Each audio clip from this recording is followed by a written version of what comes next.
Single dad buys a forgotten train car for $500. What he found inside changed his life forever. If stories of quiet courage warm your heart, subscribe and tell us where you're listening from. Our dream is to reach 1,000 hearts by the fire. Picture this: a cold Saturday morning in rural Montana, where the wind carries the smell of diesel and old hay across a muddy auction lot. The kind of morning where your breath hangs in the air and your hands go numb, even inside your pockets. Marcus stood at the edge of the crowd, a tall man with tired eyes and shoulders that had carried more than most people twice his age. He wore a faded army jacket, the only one thick enough for weather like this, and kept his hands wrapped around a cup of gas station coffee that had gone cold an hour ago. He wasn't there for antiques or farm equipment. He was there because he was out of options. Behind him, in a truck that burned oil and had a passenger door held shut with wire, sat everything he and his daughter owned. 2 duffel bags, a box of kitchen things, Emma's stuffed rabbit with one ear missing. That was it. That was all that remained after the eviction, after the bills piled higher than pride could hold back, after his ex-wife decided that motherhood wasn't for her and disappeared into a life he'd never understand. The auctioneer's voice crackled through a megaphone, moving fast through items nobody wanted. Rusted plows, broken furniture, a trailer with a collapsed axle. And then, at the far end of the lot, nearly hidden behind a stand of bare cottonwood trees, Marcus saw it. A train car. Old, forgotten, probably 50 years past its last useful day. The kind of relic that should have been scrapped decades ago. Paint peeling like sunburned skin. Windows either cracked or missing. One end slightly collapsed where time and weather had done their patient work. It sat on blocks, wheels long gone, more rust than metal in some places. It was the saddest thing Marcus had seen in a long time, and maybe that's why it spoke to him. The auctioneer barely gave it attention. Next we got this old railway passenger car, circa 1940s, sold as is, no guarantees, you haul it, you own it. Do I hear $50? Silence. A few people glanced over and turned away. One man laughed. Marcus felt something turn over in his chest. He thought about Emma, 8 years old and brave in ways that broke his heart. She'd asked him that morning, very quietly, where they were going to sleep tonight. He'd told her not to worry, that Dad had a plan. But he didn't. Not really. $50, Marcus called out, his voice steady despite everything. The auctioneer looked surprised. 50. Do I hear 75? Nothing. Just wind and the distant bark of dog. 75? Anybody? Going once, twice. Marcus closed his eyes. He had $320 left in the world. Emma needed a place. She needed stability. She needed something that didn't move every 2 weeks. 500, Marcus said suddenly, louder now. Heads turned. The auctioneer grinned. Well now, $500. Any advance on 500? The silence that followed felt like the longest moment of Marcus's life. He held his breath. Somewhere in his chest, beneath the exhaustion and fear and shame, a small door was opening. Maybe it was hope. Maybe it was just desperation dressed up in different clothes. Sold. To the gentleman in the army jacket. $500. Marcus walked forward to sign the papers, his hand shaking slightly as he wrote his name. The clerk handed him a receipt and a rusty key. Good luck with that thing, she said, not unkindly. You're gonna need it. As Marcus walked back to his truck, he looked at the train car again. It didn't look any better now that he owned it. But it was his. It was something. And for the first time in months, Marcus felt like he'd made a choice instead of just surviving someone else's. He drove back to the motel where Emma was waiting, watching cartoons on a TV that only got 3 channels. When he walked in, she looked up with those big brown eyes that saw everything, that understood more than any 8-year-old should have to. Did you find us something, Dad? Marcus knelt down beside her and smiled. A real smile, small but genuine. Yes, sweetheart. I did. It's not much, but it's ours. And nobody can take it away. Emma threw her arms around his neck. And in that moment, holding his daughter in a cheap motel room with everything they owned in the truck outside, Marcus made a promise to himself. Whatever it took, he'd turn that forgotten train car into a home. He just didn't know yet that someone else had made a similar promise, in that same train car, almost 70 years before. The tow truck driver didn't ask questions, which Marcus appreciated. Some blessings come in the form of silence. They hauled the train car across 15 miles of county roads to a patch of land Marcus had borrowed from an old Army buddy, Frank Whitmore, who ran cattle and didn't mind if Marcus parked something unusual on the back 40 acres. Near where the fence line met a stand of pines. "That's one hell of a fixer-upper," Frank had said when Marcus called. "But hell, you're welcome to it. Land's not doing anything but growing weeds back there." By the time they got the train car positioned and leveled on cinder blocks, the sun was dropping behind the mountains, painting the snow-covered peaks orange and purple. The tow truck rumbled away, leaving Marcus and Emma standing in front of their new home, if you could call it that. Emma tilted her head, studying the train car like it was a puzzle. "It looks sad," she said quietly. Marcus nodded. "Yeah, but sad things can get better. We just have to help them." The exterior was worse up close. The metal skin had corroded in places, leaving holes the size of Marcus's fist. The door hung crooked on broken hinges. When he pulled it open, it groaned like something in pain. Inside, the air was cold and damp, smelling of rust, old wood, and decades of abandonment.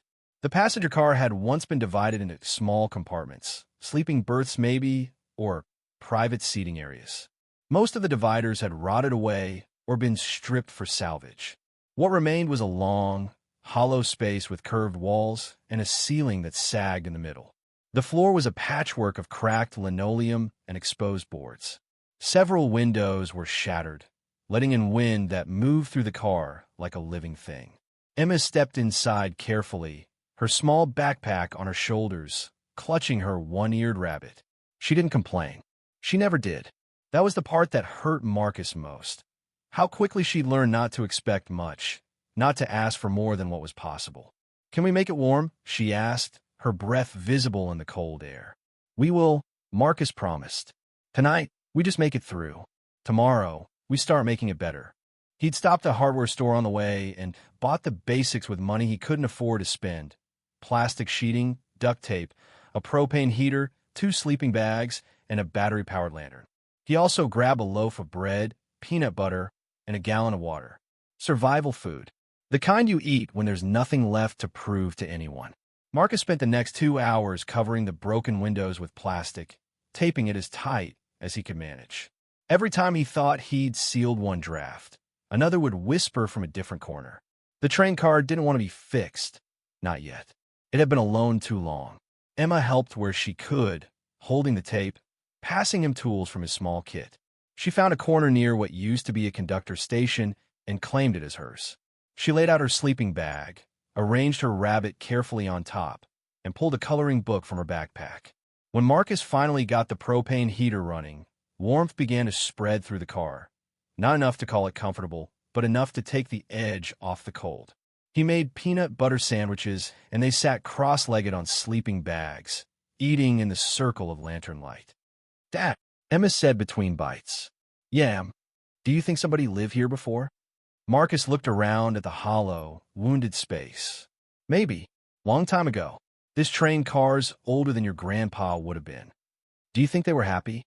It was the kind of question that could break you if you let it.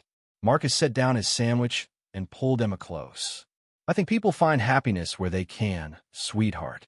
And I think we're going to be okay here. It won't be easy, but we'll make it work." After dinner, Marcus pulled out the one possession he carried through 3 deployments, 2 marriages, and more failures than he cared to count. A small, worn Bible his grandmother had given him when he enlisted. The leather was cracked, pages soft from handling. He didn't read it every night. Sometimes he went months without opening it, but tonight felt like a night for old comforts. He read Psalm 23 out loud while Emma colored by lantern light. "The Lord is my shepherd, I shall not want. He maketh me to lie down in green pastures."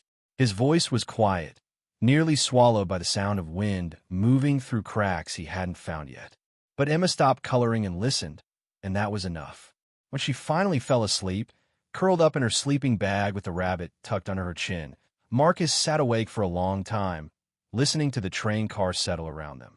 It creaked and groaned, adjusting to their presence. Through a gap in the plastic sheeting, he could see stars, thousands of them, undimmed by city lights. He thought about the auctioneer's voice, the $500, the choice he'd made, and he wondered if buying this broken train car was the smartest thing he'd ever done or the final mistake in a long line of them. Either way, it was done. They were here. And tomorrow, he'd start making it better. One board, one nail, one small repair at a time. Marcus pulled his sleeping bag tighter and closed his eyes. Somewhere in the darkness, the train car creaked again, almost like a sigh. Maybe it was the wind, or maybe, just maybe, it was the sound of something forgotten, remembering what it felt like to shelter someone again. The first week passed in a blur of work that left Marcus's hands raw and his back aching. Every morning he woke before dawn, checked on Emma, still asleep, always clutching that rabbit, and stepped outside into air, so cold it felt like breathing glass. Then he'd start the day's repairs, patching holes with scrap metal Frank donated, replacing broken boards in the floor, reinforcing the sagging ceiling with 2x4s he bought one at a time as money allowed. Emma had started school in town, riding the bus from the end of Frank's driveway. Marcus worried about what the other kids would say when they asked where she lived, but Emma handled it the way she handled everything else, quietly, without complaint, with a dignity that made Marcus's chest tight. Every afternoon when she came home, she'd change out of her school clothes and help however she could. Holding tools, organizing scraps of material, sweeping out debris. She'd even started a game she called treasure hunting, where she'd search the train car for interesting objects left behind. A corroded button, a piece of colored glass, a rusted railway spike. It was during one of these treasure hunts, on a Saturday morning when thin sunlight filtered through the plastic-covered windows, that Emma made the discovery. She was lying on her stomach near the rear of the car, in a section Marcus hadn't gotten to yet, when she called out, "Dad, this board is wiggly." Marcus looked up from a window frame he was sealing. "What?" "This board. It moves when I push it." He walked over, wiping his hands on his jeans. Emma pointed to a section of floor near the back wall. The boards there looked the same as all the others, weathered, stained, cracked. But when Marcus knelt down and pressed on the one Emma indicated, it shifted slightly, as if it wasn't nailed down properly. "Good eye, he said, working his fingers under the edge. The board lifted with surprising ease, revealing a small hollow space beneath, maybe 2 feet square and a foot deep. And inside that space, wrapped in what looked like an old canvas tarp, was a metal box. Emma's eyes went wide. "What is it?" Marcus carefully lifted the box out. It was heavy, made of steel, about the size of a large shoebox. A simple latch held it closed, rusted but still functional. His heart beat a little faster. "You didn't hide something unless it mattered." "I don't know," he said honestly. "But let's find out." They sat down together on the floor, Emma pressed against his side, both of them staring at the box like it might contain answers to questions they hadn't asked yet. Marcus worked the latch carefully. It resisted, then suddenly gave way with a metallic click. Inside, carefully arranged, were bundles of letters tied with string that had gone brittle with age. Beneath those were photographs, their edges yellowed and curled. And, at the bottom, a leather journal, its cover cracked but intact. Marcus lifted out the first bundle of letters carefully. They were addressed to Samuel Morrison in elegant handwriting, postmarked from various small towns across Montana and North Dakota. Dates ranged from 1947 to 1956. "Who's Samuel Morrison?" Emma whispered, as if speaking too loud might disturb something sacred. "I don't know, sweetheart, but I think he might have lived here. In this train car." Marcus opened one of the photographs. It showed a young man, maybe 30, standing beside a train in a conductor's uniform. He had a serious face, but kind eyes. In the photo with him was a woman in a flowered dress and a small boy, maybe 5 years old. On the back, in faded pencil, Samuel, Grace, and Thomas. Summer 1949. Another photograph showed the same man, older now, standing alone in front of this very train car. Behind him, you could see mountains. Montana, probably. On the back, home, 1955. Emma touched the photograph gently. He lived here alone. Marcus nodded slowly, something heavy settling in his chest. Looks like it. If this moment touches you, please subscribe. It helps these quiet stories be heard. They spent the rest of the afternoon going through the contents carefully. The letters were from Samuel's wife, Grace, long, loving letters written while he was away working the railway lines. She wrote about their son, about the garden, about missing him, about ordinary life made beautiful by the attention she gave it. But the letters stopped in 1952. Marcus found a newspaper clipping tucked between two envelopes. A small obituary for Grace Morrison, age 34, died of pneumonia. Survived by her husband and son. "Oh," Emma said softly when Marcus explained what it meant. She was quiet for a moment, then asked, "What happened to the little boy?" Marcus picked up the journal. "Maybe this will tell us." The journal was Samuel's. His handwriting was different from Grace's, more angular and hurried, like he'd written in stolen moments between shifts. The early entries were hopeful, plans for building a house, dreams of settling down, pride in his son. But after Grace's death, the tone changed. Samuel wrote about grief, about trying to raise Thomas alone while working the rails, about this train car, which the railway company had decommissioned and sold to him cheap because it was too old to run anymore. He'd had it moved to a piece of land outside Whitefish, Montana, probably not far from where it sat now, and had lived in it between routes, tried to give his son some kind of stability. Marcus read passages aloud while Emma listened, her head on his shoulder. December 1953. Thomas is with his aunt in Billings now. Says he doesn't want to live in a train car anymore. Says the other boys make fun of him. I can't blame him. I've given him a strange life, but it's the only life I know how to give. March 1954. The railway gave me a permanent route. I'll be gone most weeks. Thomas is happier with his aunt. Has friends now. Does well in school. I send money when I can. Visit when I can. The train car feels bigger when it's just me. June 1957. Thomas graduated high school. Smart boy. Going to college in Missoula. Says he wants to be a teacher. I'm proud of him. Can't make it to the ceremony. Working a double shift. Sent him $50. It's not enough. Nothing I do is enough. The last entry was dated August 1957. Retirement next month. 40 years on the rails. Thomas says I can stay with him and his new wife in Missoula, but I think I'll stay here a while longer. This old car and I understand each other. We've both carried people we loved. We've both been left behind, but we're still here. That counts for something. Marcus closed the journal slowly. The train car was very quiet. Outside, wind moved through the pine trees, making a sound like distant water. Emma looked up at him. Do you think he was sad? Marcus thought about it. I think he was lonely, but I don't think he gave up. He kept going. He made a life. Like us, Emma said softly. Yeah, Marcus said, his voice thick. Like us. They put everything back in the box carefully, with the respect you'd give to someone's history. As Marcus lowered it back into the hidden compartment, Emma stopped him. Wait, she said. Look.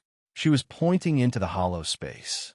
In the far corner, partially hidden beneath where the box had sat, was something else. A small bundle wrapped in oilcloth. Marcus reached in and pulled it out carefully. The oilcloth was still intact, protected from moisture. Inside was another letter, sealed in an envelope that had yellowed but not decayed. On the front, in Samuel's handwriting, for whoever finds this. Marcus and Emma looked at each other. Then, very carefully, Marcus opened the envelope and began to read. That evening, after a dinner of canned soup and crackers, Marcus sat by the propane heater with Emma curled up beside him. The letter from Samuel Morrison spread carefully on his lap. The battery-powered lantern cast warm light across the page, making the old ink look almost alive. Marcus read aloud, his voice gentle in the quiet of the train car. To whoever finds this, if you're reading these words, then you found my old train car, and maybe you're living in it, just like I did. I hope you don't mind that I left some things behind. A man's history shouldn't just disappear, even if the man does. My name is Samuel Morrison. I worked for the Great Northern Railway for 40 years, conductor, mostly, running lines through Montana and North Dakota. Good work. Honest work. Saw a lot of country from those windows. Met my wife, Grace, at a station in Havre. She was visiting her sister. I was 28 and thought I knew everything. Turned out the only thing I knew was that I wanted to spend my life with her. We had a son, Thomas. Smart as a whip, looked just like his mother. Those were the best years. When we were 3, when Grace would meet me at the station, when Thomas would run into my arms like I was the whole world. Grace died in 1952. Pneumonia took her in 3 days. The fastest, cruelest thing I ever witnessed. After that, it was just Thomas and me, and I wasn't any good at being both parents. I was gone too much. Working the rails was all I knew. This train car number 347, if you're curious, was decommissioned in 1950. I bought it for $200 and had it moved here. Thought I'd fix it up, make it nice, give Thomas a place that was ours. But he didn't want to live in an old train car. Can't say I blame him. Kids need normal. They need to fit in. So Thomas went to live with my sister in Billings, and I stayed here when I wasn't working. Me and this old car, we got to know each other pretty well. I fixed what I could. Made it warm. Made it solid. It wasn't much, but it was mine. The thing about working the rails all those years is you learn something. People need shelter. Not just from weather, but from life. From loneliness. From the weight of going on when everything says to stop. This train car gave me that. It held me together when I couldn't hold myself. If you're living here now, I figure you might need shelter too. The kind that's more than just walls and a roof. So I want you to know, you're not alone. Whatever brought you here, whatever you're running from or running toward, this place has seen it before. It held me. Maybe it'll hold you too. I don't know where you come from or what your story is, but I'm guessing it's not easy. Otherwise, you wouldn't be here, in a forgotten train car on borrowed land. So here's what I want to tell you. Keep going. Do the next thing. Fix what's broken. Take care of what matters. The rest will sort itself out, or it won't, but you'll be okay either way. Thomas came to see me last month. He's a teacher now, got a wife and a little girl. They're happy. He told me he forgives me for all the times I wasn't there. Said he understands now that I was doing the best I could. That meant everything.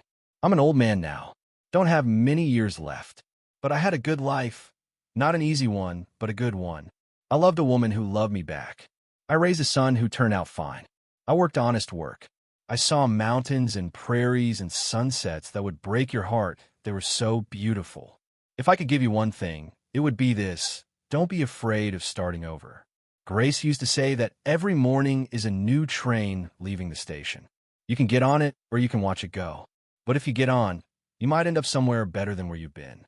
There's something else in this hiding place. A promise I made to myself. But I'll let you discover that on your own. Be well, friend. Take care of this old car. It's tougher than it looks. With hope for your journey. Samuel Morrison, August 1957 when Marcus finished reading. His voice was rough. Emma had tears on her cheeks. They sat in silence for a long moment, listening to the wind and the settling sounds of the train car around them. He sounds nice, Emma finally said. Yeah, Marcus agreed. He does. What do you think he meant by something else? Marcus looked at the letter again, then at the hollow space in the floor where they'd found the metal box. He reached in, feeling carefully along the edges, and his fingers touched something he'd missed before. Another small bundle, pushed far into the corner. He pulled it out. It was wrapped in the same oilcloth, but this package was heavier. When he unwrapped it, his breath caught. Inside was a leather wallet, old but well-maintained. And inside the wallet were 3 $100 bills, old currency, but still legal, and a folded piece of paper. The paper had one sentence written in Samuel's handwriting. For the next soul who needs shelter. Marcus stared at the money. $300.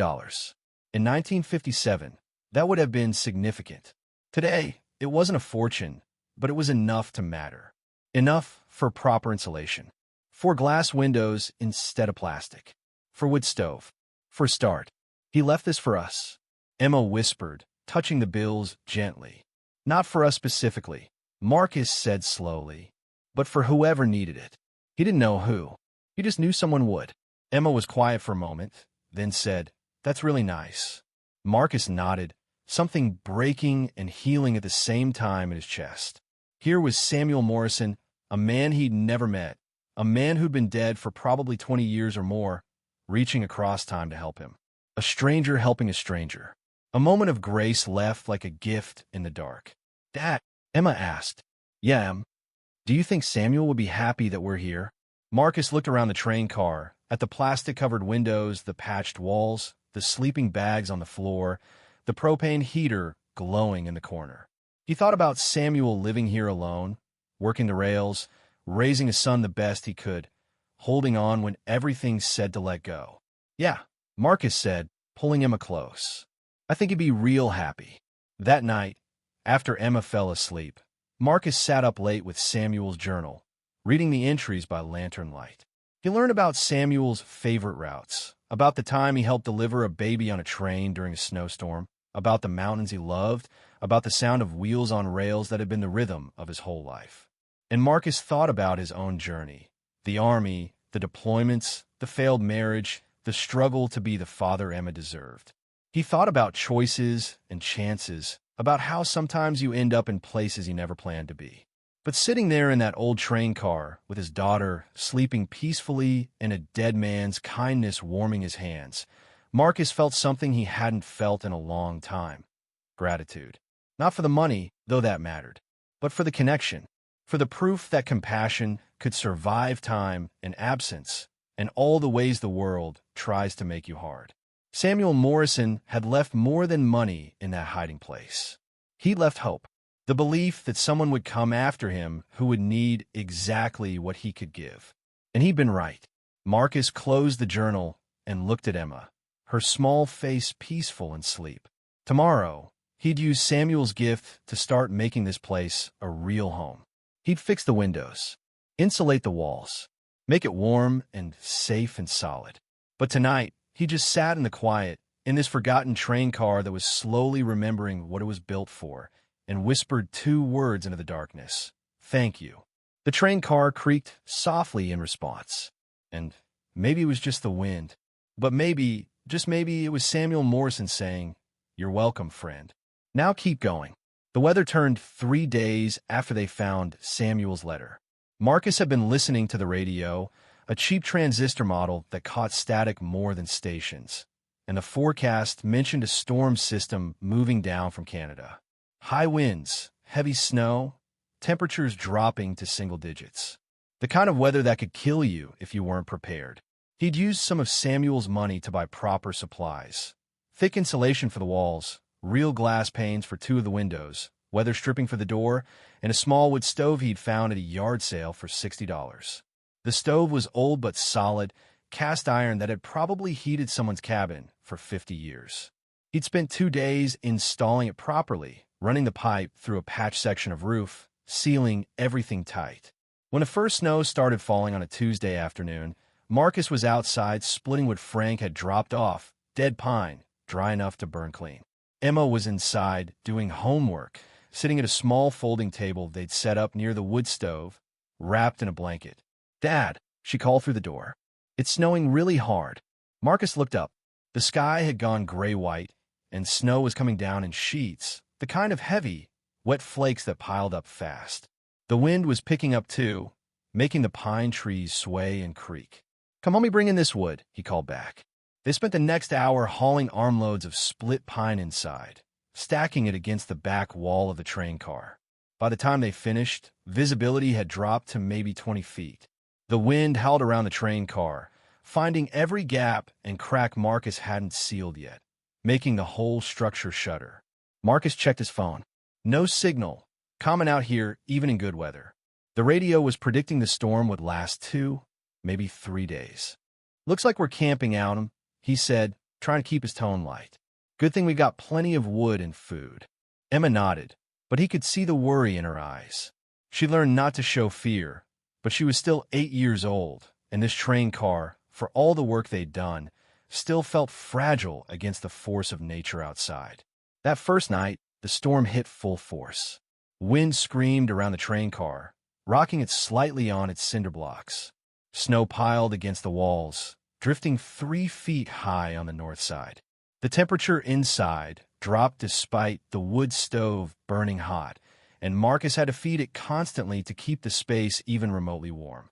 They ate dinner huddled near the stove, canned chili heated in a pot, crackers, hot chocolate, made with powdered mix and water heated in a kettle.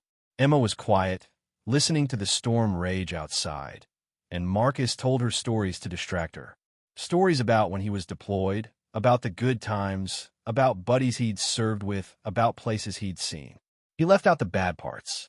She didn't need those. By the second day, they were snowed in completely. The door opened only a few inches before hitting a wall of packed snow. Marcus had to dig them out with a folding shovel, creating a narrow path just to see outside. The world had turned white and wild. Snow still falling, wind still screaming, temperature hovering around 5 degrees. Their supplies were good, but Marcus was starting to worry about the wood. They were burning through it faster than he'd expected. And if the storm lasted another full day, "We'll be fine," he told Emma, more to convince himself than her. "We got enough. Samuel's train car has gotten through worse than this." That afternoon, with nothing else to do, Emma started exploring the train car again, her treasure hunting game. She'd already been through most of it, but boredom makes you creative. She was poking around near the ceiling, where the curved walls met the roof, when she called out, "Dad, there's something weird here." Marcus looked up from the wood stove, where he'd been rationing logs. "What do you mean?" "This panel. It's different." He walked over. Emma was pointing at a section of the ceiling panel that looked like all the others, curved metal, painted over decades ago, showing rust at the seams. But when Marcus tapped it, it sounded hollow. And when he pushed on it, it flexed slightly. "Ah," he said. He grabbed a screwdriver from his toolbox and carefully pried at the edge of the panel. It came loose easier than it should have, revealing a shallow space behind it, maybe 6 inches deep, running along about 3 feet of the ceiling. And inside that space was another bundle wrapped in canvas. Marcus's heart started beating faster. He carefully pulled the bundle out. It was long and flat, maybe the size of a rolled-up newspaper. When he unwrapped it, he found 3 things: another letter, a small leather pouch, and what looked like an official document in a plastic sleeve. Emma crowded close as Marcus opened the letter. Same handwriting, same voice across time. "If you found this, you're either very curious or very desperate." "I'm betting on desperate. That's who finds the hidden things. What you're holding is my backup plan. The money in the floor was for getting started. This is for when things get harder than you expected, because they will. In this pouch is $3,000. It's everything I saved from 40 years of work, minus what I gave to Thomas for college, minus what I left downstairs. I hid it here because I wanted someone to really need it before they found it. Not just want it, need it. If you've made it this far, you're probably the kind of person who doesn't give up easy. That's good. The world needs more of that. The document is the deed to this land. 20 acres, paid off in 1956. I bought it with the idea that maybe someday I'd build something here. But I never did. I'm leaving it to whoever finds this letter. Consider it yours. I never registered a will, never had other family to claim it. The county will have forgotten about it by now. It's yours if you want it. I told you every morning is a new train leaving the station. This is your ticket. Don't waste it on stupid things. Build something. Take care of your people. Make it count." Samuel, Marcus's hands were shaking. He opened the leather pouch slowly, almost afraid to look. But it was real, stack after stack of bills, old but carefully preserved, wrapped in wax paper. $3,000. And the document. It was indeed a land deed, dated 1956, signed over to Samuel Morrison. 20 acres surrounding the spot where the train car sat. Marcus couldn't speak. He just stared at the money, at the deed, at the letter. Outside, the storm howled. Inside, the wood stove crackled. And somewhere in between, a man who'd been dead for decades was still taking care of strangers. "Dad," Emma's voice was small. "Does this mean we can stay?" Marcus pulled her into a fierce hug, his eyes burning. "Yeah, sweetheart, I think it means we can stay." That night, while Emma slept warm in her sleeping bag, Marcus sat up feeding the wood stove and thinking about Samuel Morrison.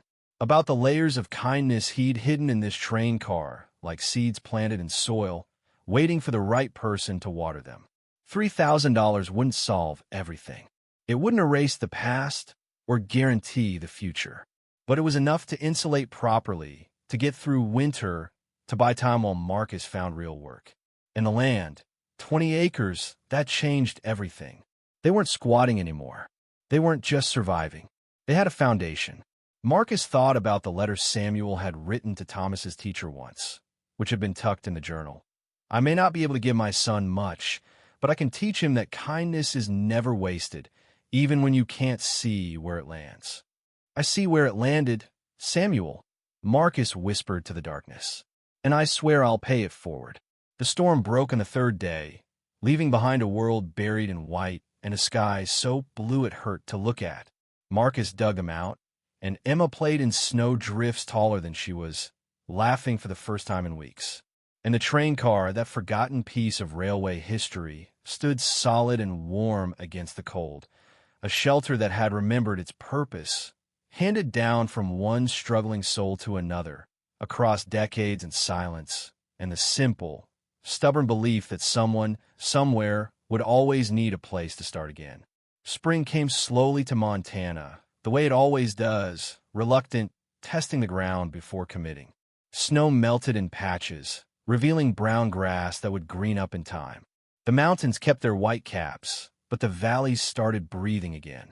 And in those warming weeks, Marcus Webb and his daughter Emma transformed a forgotten train car into something the word home could hold without breaking. Samuel's $3,000 became lumber and insulation, nails and screws, proper windows that opened and closed, a reinforced door that hung straight and true. Marcus worked every spare hour, and word spread in the small community the way it does in places where people still know their neighbors' names. Frank Whitmore stopped by one Saturday with his teenage son, both carrying toolboxes.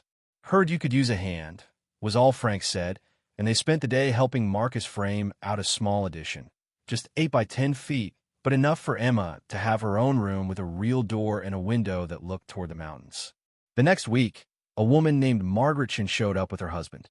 She was the librarian in town, had seen Emma at the library every Tuesday after school, always quiet, always polite, always checking out more books than seemed possible for one small girl to read.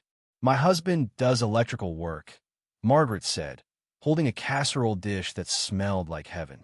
"Not licensed anymore since he retired, but he knows his way around a fuse box. Thought maybe you could use some proper wiring." Marcus tried to refuse. Pride is a hard thing to swallow, but Margaret just smiled and set the casserole on the makeshift counter Marcus had built from salvaged wood. "Consider it payment for all the times Emma helped me shelve books without being asked. That girl's got a good heart. Doesn't hurt to help good hearts when you can." So Robert spent 3 days running proper electrical lines from a junction box Frank helped set up, connected to the grid through an arrangement with the county that Marcus still didn't fully understand, but involved Frank's name and some old favors being called in. When the lights came on for the first time, real electric lights, not battery-powered lanterns, Emma actually clapped her hands. Such a small thing. Such an enormous gift. "We have lights, Dad. Real lights." Marcus had to turn away for a moment, overwhelmed by the simple grace of people he barely knew choosing to be kind. The train car slowly stopped looking like a relic and started looking like a dwelling. Marcus used some of the remaining money to buy a used couch from a yard sale. Floral print, a little worn, but comfortable. Emma picked out a small rug for her new room, blue with yellow stars. They found a kitchen table at the thrift store, solid oak with only a few scratches, and 4 mismatched chairs that Emma declared were perfect because they're all different, like a family.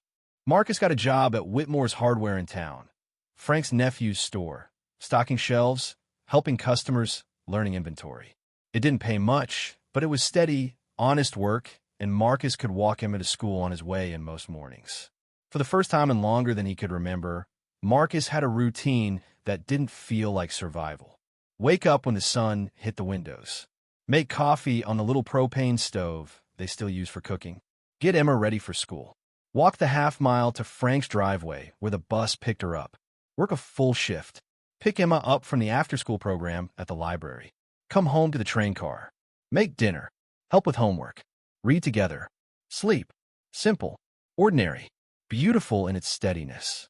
One evening in late April, Marcus was outside building a small deck on the front of the train car, just a platform really 6 feet by 8 feet, where they could sit in the evenings and watch the sun set over the mountains. Emma was helping, handing him screws, holding boards steady. A truck pulled up the dirt road, kicking up dust in the golden light. Marcus didn't recognize it. A newer model, clean, with Colorado plates. A man got out, maybe 60 years old, wearing jeans and a flannel shirt, moving with the careful deliberateness of someone whose body had started reminding him of his age. "Can I help you?" Marcus called out, standing up, instinctively protective. The man walked closer, stopped a respectful distance away. He had kind eyes, Marcus noticed. Sad but kind. "I'm looking for car number 347, he said. "My father's old train car. Was told it might be here." Marcus's heart kicked. "You're Thomas Morrison." Thomas's eyes widened. "How do you know my name?" "Come inside," Marcus said. "There's some things I need to show you." They sat at the kitchen table, Marcus, Thomas, and Emma, while Marcus carefully brought out the metal box from its place of honor on a shelf he'd built. He explained finding it, reading the letters, the journal, the hidden money, the land deed. He showed Thomas everything, watching the older man's face cycle through surprise, grief, joy, and something deeper than all of those. Thomas held his father's journal like it was made of glass. "I didn't know he kept this," he said quietly. "After he died in 72, I came back here, but the train car was empty. I thought he'd sold everything, thrown it all away. I thought—" He stopped, his voice breaking. Emma reached over and patted his hand, the way someone might comfort a child. "He didn't throw anything away," Marcus said gently. "He left it for someone who'd need it. He left it for us." Thomas read through the letters, tears streaming down his face, while Marcus made coffee and gave him space to grieve and remember. When Thomas finally looked up, his eyes were red but clear. "He was a good man," Thomas said. "Not perfect, gone a lot, but good. I didn't understand that until I had kids of my own, how hard he was trying with what he had. He helped us," Emma said simply, "even though he didn't know us. He left us money and land and letters that made us feel like we weren't alone." Thomas smiled at her, the kind of smile that holds a lifetime of understanding. "That sounds exactly like something my father would do." Before Thomas left that evening, he gave Marcus something, a photograph of Samuel from the 1960s, standing in front of this train car, older but still strong, still here. On the back, Thomas wrote, "For Marcus and Emma, my father would be proud of what you've done with his shelter. Keep it. It's yours." Thomas Morrison. After Thomas's truck disappeared down the dirt road, Marcus stood on the new deck with Emma, watching the sun sink behind the mountains, painting the snow-capped peaks orange and pink and purple. "Dad," Emma said. "Yeah, are we going to be okay?" Marcus pulled her close. 6 months ago, he wouldn't have known how to answer that. But now, standing in front of a train car that had become a home, surrounded by land that was legally theirs, with neighbors who'd become friends and a job that paid the bills and a daughter who smiled more than she cried. Now he knew. "Yeah, sweetheart, we're going to be okay." The train car creaked softly behind them, settling into the evening cool. And if Marcus listened carefully, he could almost hear it. The sound of something forgotten, remembering its purpose. The sound of shelter welcoming those who needed it most. The sound of grace passing from one generation to the next like a torch in the darkness. They were home. Summer arrived with wildflowers, lupin and Indian paintbrush, columbine and wild rose, turning the meadow around the train car into something out of a storybook. Emma spent hours outside, exploring, collecting flowers, making elaborate kingdoms for the grasshoppers and beetles she befriended. She made friends at school, too. Real friends who came over sometimes, who thought living in a train car was the coolest thing ever instead of something to be ashamed of. Marcus had been promoted to assistant manager at the hardware store. Nothing fancy, but it came with better pay and health insurance that covered Emma's checkups and the asthma medication she needed in spring. He'd even started taking a welding class at the community college 2 evenings a week, thinking about the future, about building a real career. But more than any of that, Marcus had been working on a project. It started as a simple idea, a memorial for Samuel Morrison, something to acknowledge the man whose kindness had changed their lives. But as Marcus sketched and planned, it became something more, a way to pass on what had been given to them. He built it over the course of 3 months, working early mornings before Emma woke up and late evenings after she went to bed. It was a small structure, 8 feet by 8 feet, open on 3 sides with a shingled roof, built with the same care Samuel had probably put into maintaining his train car. Inside, Marcus installed a bench he'd made from reclaimed wood and a small shelf protected from weather. On the first Saturday in August, they held a small dedication. Frank and his family came, Margaret and Robert Shun, a few other neighbors. Even Thomas Morrison drove up from Colorado with his wife and daughter. Marcus had commissioned a simple bronze plaque from a metalworker in town, Samuel Morrison, 1918 to 1972. Railway conductor, father, friend to strangers. He left shelter for those who would need it. This is for the next traveler. They mounted it on the front of the small structure, and Margaret, who had a way with words, read something she'd written. There's a kind of kindness that survives the person who gives it. It plants itself in the world like a seed and grows in unexpected places. Samuel Morrison planted that kind of kindness. And now, in his memory, we water it forward. On the shelf inside the structure, Marcus placed a weatherproof box. Inside, emergency supplies, blankets, non-perishable food, water, a first aid kit, $50 in cash, and a notebook with a pen. The first page of the notebook had a message Marcus had written. If you found this, you probably need help. Take what's here. No judgment, no questions. When you're back on your feet, if you can, restock it for the next person. If you can't, that's okay too. Just keep going. You're not alone. This shelter honors Samuel Morrison, who understood that everyone needs help sometimes, and that helping strangers is how we stay human. Rest here if you need to. Then keep going. The world needs you in it. Marcus Webb and Emma Webb, 2025-inch after the dedication, they had a potluck on the deck. Marcus had expanded over the summer. There was potato salad and fried chicken, homemade pies, and cold lemonade. Emma played with Thomas's granddaughter, 2 girls separated by decades, but connected by the train car that had sheltered both their families. Thomas pulled Marcus aside as the sun started to set. "My father would have loved this," he said, gesturing at the memorial shelter, the train car, the community gathered around it.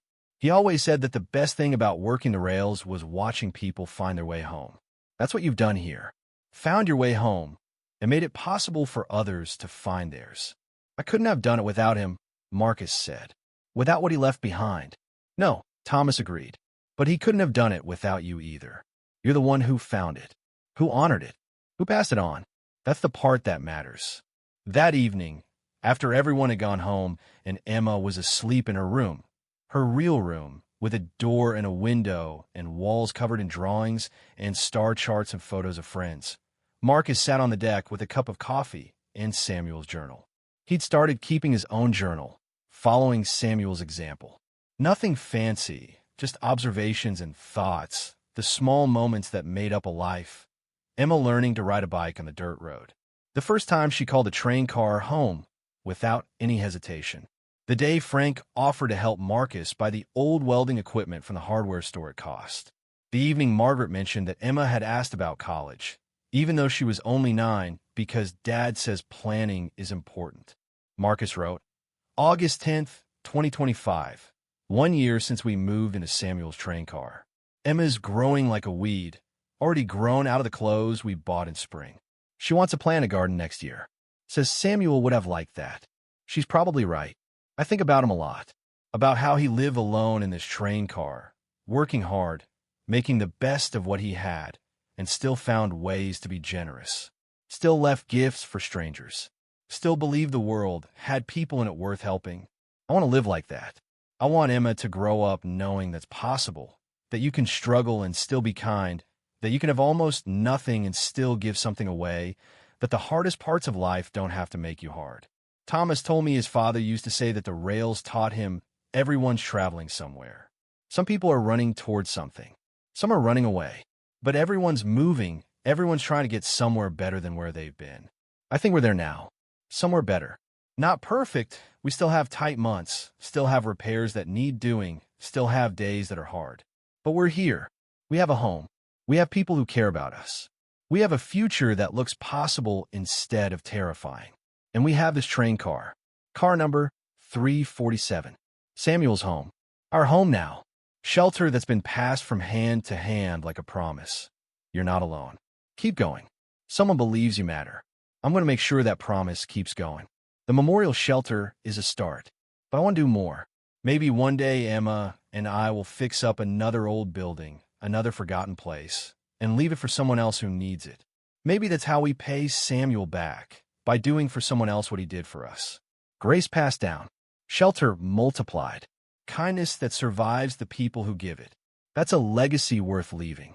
Marcus closed the journal and looked up at the stars, thousands of them, brilliant and cold and impossibly far away. But the train car behind him was warm. Emma was safe inside, dreaming whatever dreams 9-year-olds have. And somewhere, somehow, Marcus liked to think Samuel Morrison knew that his old train car was fulfilling its purpose again. Not carrying passengers across the country, but carrying people through the hardest parts of their lives, one quiet night at a time, one act of grace at a time, one stranger helping another stranger across the decades, and the silence, and the simple belief that everyone deserves a place to start again. Marcus finished his coffee, went inside, checked on Emma one more time, still asleep, still peaceful, and lay down in his own room. The train car creaked softly around him, settling into the night. Outside, wind moved through the wildflowers. In the distance, a train whistle echoed from the valley, carrying freight and hope and the possibility of somewhere better. And in a forgotten train car that had remembered its purpose, a single father and his daughter slept soundly, sheltered by the kindness of a man they'd never met, in a home built from grace and lumber and the stubborn, beautiful belief that the world still had enough goodness in it to go around. If this story of quiet courage has warmed your heart, please subscribe and tell us where you're listening from. Our dream is to reach 1,000 hearts by the fire. Leave a comment with your city and let us know what acts of unexpected kindness have changed your life. We'd love to hear your stories. Until next time, may you find shelter when you need it, and may you offer it when you can. The fire's still burning. There's always room for one more.